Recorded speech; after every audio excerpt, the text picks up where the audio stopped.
Remember, this is always different. Third person singular, right? So If there's one person who knows a thing or two about languages, it's Carol Stretch. he, she, it, likes. I have lived in a number of countries. I've lived in Thailand. My first husband was Thai. I went there speaking nothing. I went to Norway, learnt the language there. And now Carol is here in Whistler teaching English. This group is an English conversation group which we provide as part of settlement services. So to permanent residents who want to improve their English or people who are on their way to permanent residence. I want you to find a real house in Whistler that you'd like to have. Twice a week, this group meets at the Whistler Public Library to discuss anything. 3 minutes to find the house you would like. We do anything from what's in the news to what's in current affairs.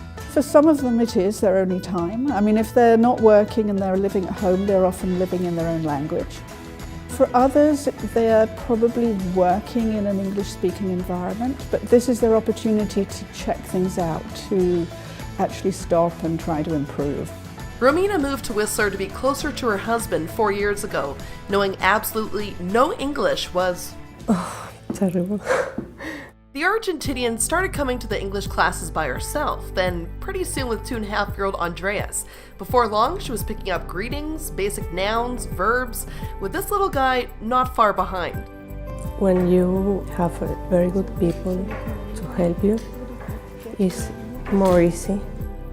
Now I'm better than the first day. 20% of Whistler's population is immigrants, with Canada welcoming an average of 200,000 every year. From Japanese and Chinese to Argentinians and Czechs, you'd be hard-pressed to find a country not represented in the ski town.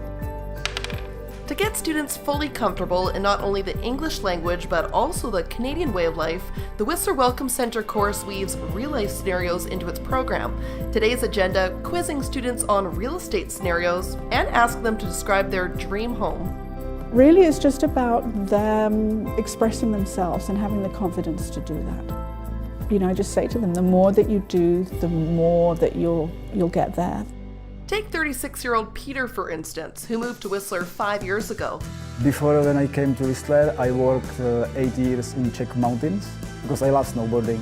Aside from the mountain, Whistler's vibrant dining scene is what drew the professional chef to the town.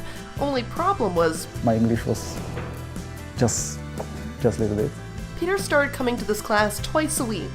First day here, I was strange because I don't understand too much and feel a little bit, I don't know, shy and But week by week, his sentences began to grow, words began to expand, and now 5 years later, he's one of the most fluent in the class, and here to stay. now I like it. So now I'm a resident, so yeah, that's good. Part of the reason that it's good for them to come to the group is that they can see that if they do try and they do, work at it, it can happen, and it will, not can, it will happen.